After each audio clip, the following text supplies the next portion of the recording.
করবেন না। মা কালীর কটা হাত জোরে বলবেন, ভেবে বলবেন, কিন্তু হুট করে বলে দেবেন না। কটা হাত? 6টা।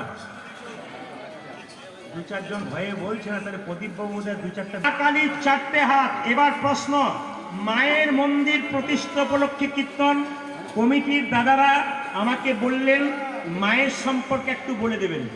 মা কালীর জন্ম কোথায়? পুরাণ বলছে মা দুর্গার তৃতীয় নয়ন থেকে মা কালীর জন্ম। প্রস্তাবনা কি? শুম্ভ নিশুম্ভ দু ভাই অসুর ছিল, মেয়েদেরকে মা জ্ঞান করতো না। শুম্ভ আর নিশুম্ভ দুজনে ছুটলো মা দুর্গার দিকে। নিশুম্ভ গিয়ে মা দুর্গাকে আক্রমণ করতে গেল, আর মা দুর্গা তার 3 নম্বর নয়ন থেকে করাল বদনী উলাঙ্গিনী খড়্গধারিণী মা কালীর সৃষ্টি করলেন। মা কালী প্রথমে নিশুম্বের মস্তক ছেদন করলেন, ওই রক্ত প্রথমে মা পান করলেন। তারপর দেখবেন শৃগালকে দিয়েছেন, মাটিতে পড়তে দেয় নাই। প্রশ্ন করবেন মাটিতে পড়তে দিল না কেন? তত্ত্ব বলছে অসুরের রক্ত যত মাটিতে পড়ে তত অসুর সৃষ্টি হয়, তাই মা প্রথমে সেই রক্ত পান করলো, তারপর শৃগালকে দিল। এবার শিক্ষা আছে, মায়ের 4টা হাত। এক হাতে কি বলছে? দে। এক হাতে কি বলছে? অভয় দেব। ওরে, কেউ যদি ভক্তি ভরে আমার কাছে আসিস, আমি তোদেরকে অভয় দেব। তোদের ভয় নাই, তোদের ভয় নাই, আমার কাছে আয়। কিন্তু কামনার বসে কেউ যদি ছুটে আসিস, আমার এক হাতে খড়গ আছে আর এক হাতে নিশুম্ভ ঝুলছে, তুই যদি কামনার বসে আসবি বেটা, তোকেও কিন্তু ঝুলিয়ে ছেড়ে দেবো। হ্যাঁ, মা বলতে চাইছে তোকেও কিন্তু ঝুলিয়ে ছেড়ে দেবো। এখানে শিক্ষাটা তাই। মা বলছে কি? দে। দেখবেন মা কালী পুজোতে, আপনাদের দিকে হয় কিনা জানি না, আমাদের দিকে কালী পুজোতে দেখবেন মায়ের হাতে একটা পদ্মা দিয়ে দেওয়া হয়। আমরা কি ভাবি? খালি হাত রয়েছে, পদ্মা দিয়ে দিই। মা বলছে না, আমাকে ভক্তি দে, ধর্ম দে। এই হাতটা ধর্ম, এটা অর্থ, এটা মোক্ষ, এটা কাম। 4টে হাতের 4টে নাম আছে। আচ্ছা, এইবার আপনাদের বলে যাই, যে যেখানে বসে আছেন, মায়ের 4টা হাত। মা জীবটাকে দাঁত দিয়ে চেপে ধরেছে কেন? আপনাদের এই বিশ্বাস আছে যে শিবের বুকে মা পা দিয়েছে, তাই জীবটা দাঁত দিয়ে চেপেছে। না, এটাই হলো বাইরের কথা। ভেতরে একটা তত্ত্ব আছে, কি বলুন তো? জীব হচ্ছে লালসার প্রতীক। আমার যদি একটা গাড়ি হয়, ইচ্ছা জাগে আরো 2টো হলে হয়, লালসা বাড়ছে।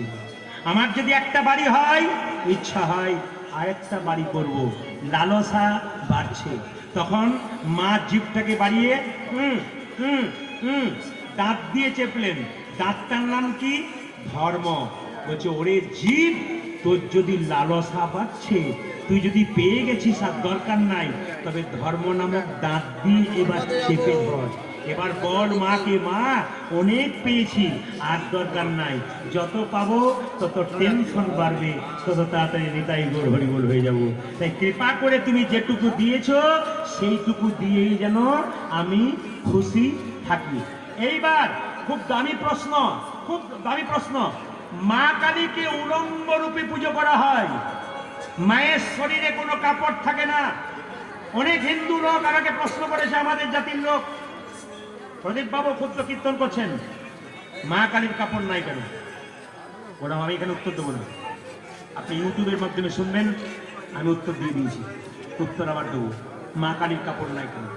ডক্টর মহানামব্রত ব্রহ্মচারী স্বামী বিবেকানন্দ আমেরিকার শিকাগো শহরে প্রথম মহাসম্মেলনে গিয়েছিলেন। দ্বিতীয় সম্মেলনে কে গিয়েছিলেন? সবাই তাকান। ডক্টর মহানামব্রত ব্রহ্মচারী। এইদিকে মেয়েরা, একটি কম বয়সের মেয়ে আমেরিকাতে প্রশ্ন করেছিল, ইংরেজিতে, বাংলাতে বলে দিচ্ছি।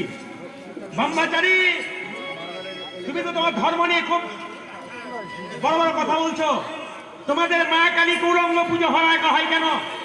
দেবী উলঙ্গ থাকবে, ছি, এটা কেমন পুজো তোমাদের? মায়ের শরীরে কাপড় নাই, কি পুজো তোমাদের? বুঝিয়ে দাও আমাকে।